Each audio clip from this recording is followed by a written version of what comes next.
بسم الله الرحمن الرحيم الحمد لله والصلاة والسلام على رسول الله وآله وصحبه ومن اهتدى بهديه أما بعد السلام عليكم ورحمة الله وبركاته. وعليكم السلام ورحمة الله وبركاته. Today we're moving to hadith number 267, and it deals with the palm trees that people sell after impregnating or cultivating these trees, as we will come to explain inshallah. So who will volunteer and read hadith 267? Yes, Akhi. Abdullah ibn Umar, may Allah be pleased with him, reported Allah's Messenger sallallahu alaihi wasallam as saying, "He who buys a tree after it has been impregnated, its fruits belongs to one who sells it, except if the buyer makes a condition that it is his." In a narration of a Muslim, "And he who buys a slave, his property belongs to the one who sold him, except if the buyer made a condition that it is his." Okay, the hadith is clear, but maybe we, as we do not deal in farming, we do not know what is impregnating a tree would be. Trees, as people who know the nature of farming, have males and females. So if you want to have a good fruit, you have to, as they say, fecundate or impregnate the palm trees by getting special types of material from the tree to the female tree, and then it would give fruit.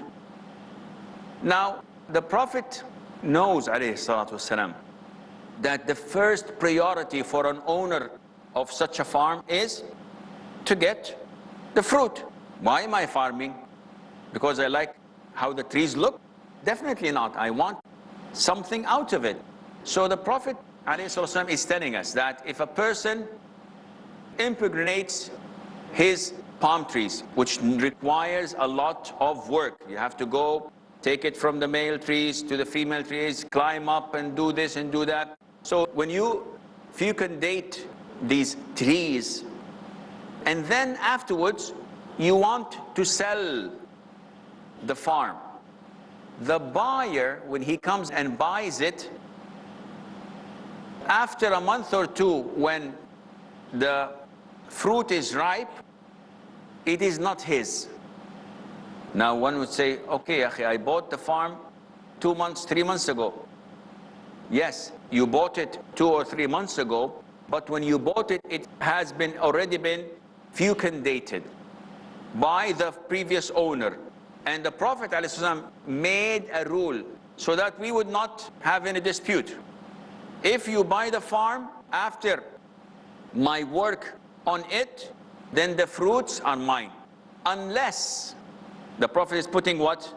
A condition. Unless the buyer knows. So he goes to say, listen, I'm going to buy the whole farm, but the fruits are mine. Now, the seller has the option. He has the option of saying, Ya akhi, but I did a lot of work in it, and I look forward for the fruit that I have done and worked for. And the buyer says, well, this is my condition, whether you agree or not. So then things are clear. But if they do not discuss this, after 2 3 months, there will become dispute. The buyer says, no, I bought the farm with everything on it. And the seller would say, no, I impregnated the palm trees, so I have to take the fruits. What do we say to him? The hadith clarifies this. There is no misconceptions, nothing for you to debate about. Buyer, did you make a condition? Said, no. Khalas, tough luck. Now, does this mean that every single year the fruit is his? For the seller, no, it's only for this one time because he worked hard in it. The second part of the hadith, it's also deals with the same concept, and that is, if you sell a slave, now one would say, slavery is banned. I said, yes, it's banned, but slavery was there, and slavery is not something that Muslims should be ashamed of. Because people think that, oh, Islam promotes slavery. Does Islam promote slavery? There is only one means of having slavery, and that is through capturing of prisoners of war. If I go to Burma, where they're very poor, or Somalia, and someone comes to me and says, do you want to buy my son or my daughter? He is 7 years of age, 9 years of age. I'll sell him for $150. And he can become your slave. That's cheap. I'll buy him. Take two. Says, oh, you get one free. So is this halal? Definitely not. This is a free man, a free child. I cannot buy. The only means of slavery in Islam is through prisoners of wars, non-Muslims, disbelievers. So if someone attacks my country, I, with the army, defend my country, and we get prisoners of wars. What do we do with them? Send them to Guantanamo. No, we enslave them. Oh, this is against human rights.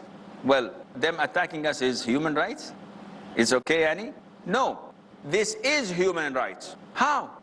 He is a slave. He's like an animal being sold and bought and not having rights. Yes, but this is for his sake. Come on. How can it be for his sake? When a surgeon goes to your son and cuts open his stomach to remove a tumor, is this for his sake or not? Definitely, he's bleeding, he's in pain. Yes, but this is for his sake. Likewise, this disbeliever who was an enemy of Islam, I can execute him and get it over with. But what I'm giving him is an honest and decent life. I feed him from what I eat. I clothe him from what I wear, as the Prophet ordered, alayhi salam. Not only that, the Prophet, alayhi salam, in the Quran and in the Sunnah, whatever you do, expiation, free a slave. So if I have intercourse with my wife during the month of Ramadan while fasting, this is a sin. It invalidates my fasting. What to do? Free a slave. If I'm driving and I kill someone by mistake, expiation, free a slave. If I tell my wife that I don't want you and I am not even going to touch you, you are exactly like my mother, then I feel remorse and sad, and I would like to continue living with her, free a slave. If I say, Wallahi, I will not come to your school tomorrow, and then I change my mind, expiation, free a slave. And it goes on, everything in Islam, free a slave, free a slave, free a slave. Does Islam promote slavery? Islam promotes freedom for slavery, but by living in our houses and looking at how we treat them and looking at how we worship Allah Azza wa Jal, this would make them accept Islam voluntary, because there is no compulsion in religion. And that is why the Prophet ﷺ said in the authentic hadith, I am astonished, I am amazed of people being dragged to paradise in chains. Who would be dragged in paradise in chains? Everybody goes to paradise willingly. The Prophet is giving us a metaphor. Because these prisoners of war, they were enslaved, so they were in chains. And these chains made them accept Islam and hence enter paradise as if they were dragged into it. So, this is not our topic, but you have to clarify things, because when people talk to you about Islam and you don't know the beauty of the religion, you will feel inferior, you will feel weak. So, yes, oh, I'm sorry, yes, Islam promotes slavery. No, it's not like this. And always turn the tables on their heads. Not physically, but so that they would say, oh, a terrorist, he's putting the tables on our head now, we have wounds, we're dying.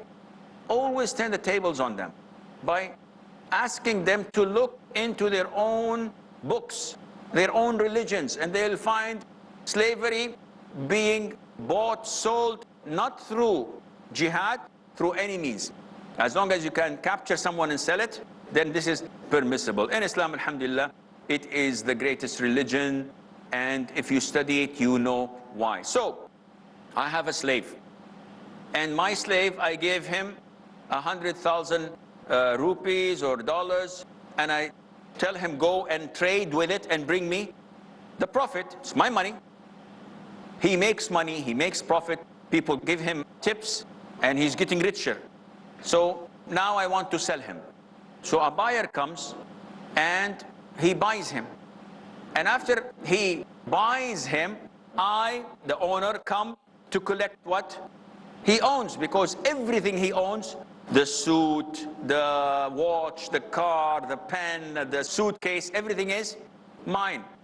So after the man bought the slave, I come to collect my things. And he says, no, no, no, no, no. I bought everything.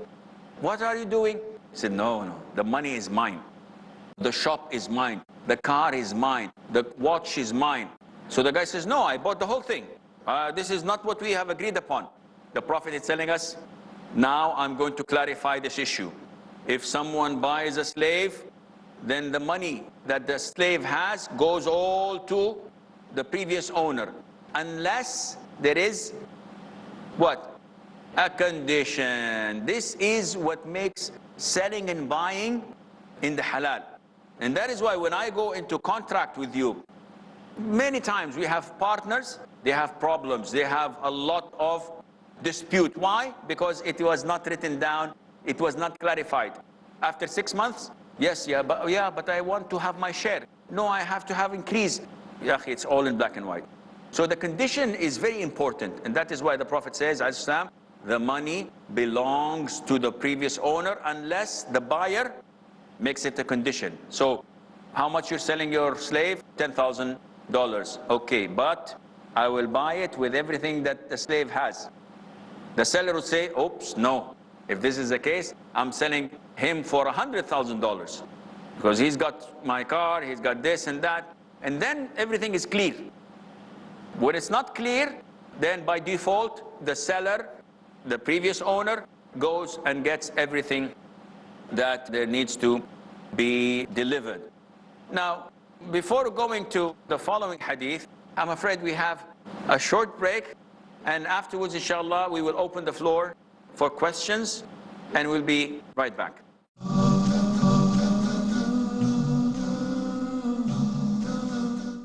Assalamu alaikum and welcome back. So, many times we have partners, they have problems, they have a lot of dispute. Why? Because it was not written down, it was not clarified. After 6 months, yes, but I want to have my share. No, I have to have increase. Yeah, it's all in black and white. So the condition is very important, and that is why the Prophet says, Islam, the money belongs to the previous owner unless the buyer makes it a condition. So how much you're selling your slave? $10,000. Okay, but I will buy it with everything that the slave has. The seller would say, oops, no. If this is the case, I'm selling him for $100,000 because he's got my car, he's got this and that. And then everything is clear. When it's not clear, then by default, the seller, the previous owner, goes and gets everything that there needs to be delivered. Any questions regarding slavery, regarding selling farms? Yes, Akhi. Assalamu alaikum. Alaikum salam. The hadith says that he who buys a slave, his property belongs to the one who sold him. So the property is of the slave. So why is it like that the property belongs to the one who sold him? The hadith of the Prophet ﷺ clarifies this. The Prophet said ﷺ, anything that a slave owns belongs to his master. So you have sometimes people owning a lot of slaves and sending them to work, not like employees. So I have a trustworthy slave, his name is Abdullah. Abdullah, take this 5,000 riyals, it's a capital, go and work. So he goes and invests it, and he makes it 100,000, a million, 5 millions. As a master, I tell him, give me 1 million, give me 2, it's mine. And the man is keeping something, and he's investing it, and he is making profit out of it. At the end of the day, he's still a slave. And whatever he owns is actually belonging to his master. And that is why he cannot perform hajj. It's not mandatory upon him. Praying Friday, he does not pray Friday mandatory like everyone else, a free person. And so on and on. There are differences between that. Yes, Akhi. Assalamu alaikum, Sheikh. Alaikum salam. My question to you is that if you own a slave, he's a non-Muslim, and then he reverts to Islam, is it compulsory on us to free him? Very good question. If we have a slave who's a non-Muslim and then he accepts Islam, is it mandatory upon us to free him? And the answer is no. Because him and his descendants are still slaves, whether he accepts Islam or not. Can we enslave a Muslim? The answer is never. But if he's been enslaved as a non-Muslim and then he accepts Islam, you're highly recommended to free him. But it is not mandatory. You can keep him. And the companions had Muslim slaves. Even the imams of the schools of thought had Muslim slaves. Abdullah ibn Umar ibn Khattab, may Allah be pleased with him, his famous slave was Nafi' Mawla ibn Umar. And Nafi' was one of the great scholars of Islam. And he was a slave. So were a lot of the scholars of Islam, they were all slaves. And some were freed and some were not. Okay, let's take a question from the Sheikh. Orchard, mango orchard is sold for a period of 10 years. The risk is spread over a period of 10 years. So how is it validates vis-a-vis the Sunnah of the Prophet? This is something that goes beyond my knowledge. If someone sells mango tree after being impregnated and it takes 10 years to give the fruit. No, what I meant to say, the output is on year-to-year basis, but it is sold for 10 years period. If it's on yearly basis, we said that the first harvest, if not conditioned, the first harvest goes to the previous owner, the seller. Only one, but not every year. So the first one that he had impregnated produces in 1 year. The following year you have to impregnate it again. And in the third year and the fourth year. The first year that he worked hard on it, the harvest is his.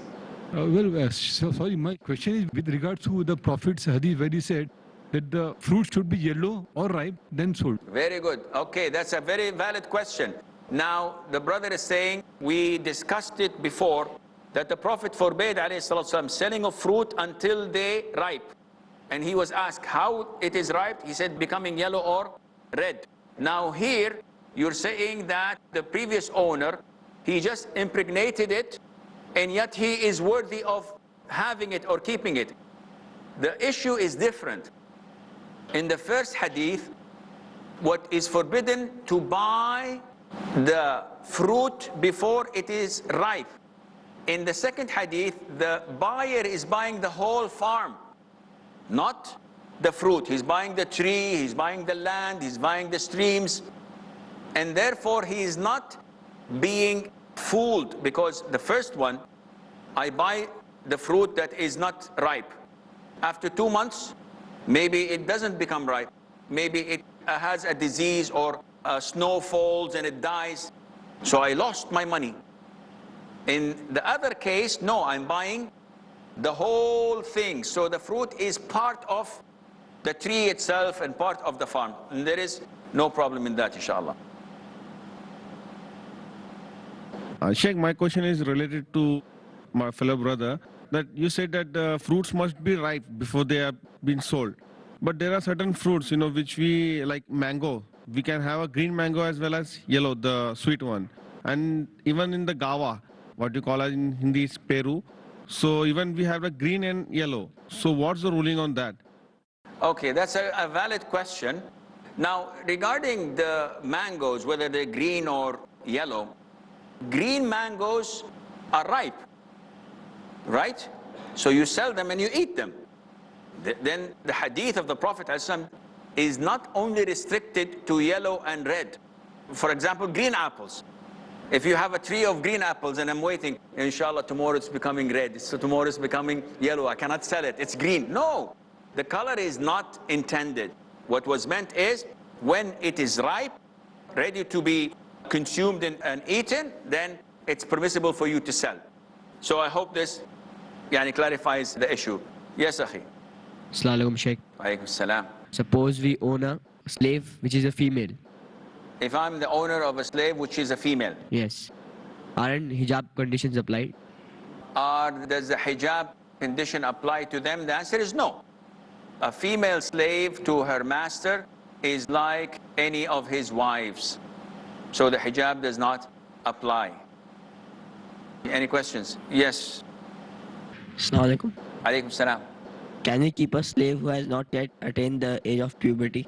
The answer is yes, because keeping a slave, buying a slave, giving a slave, it's like any property you have.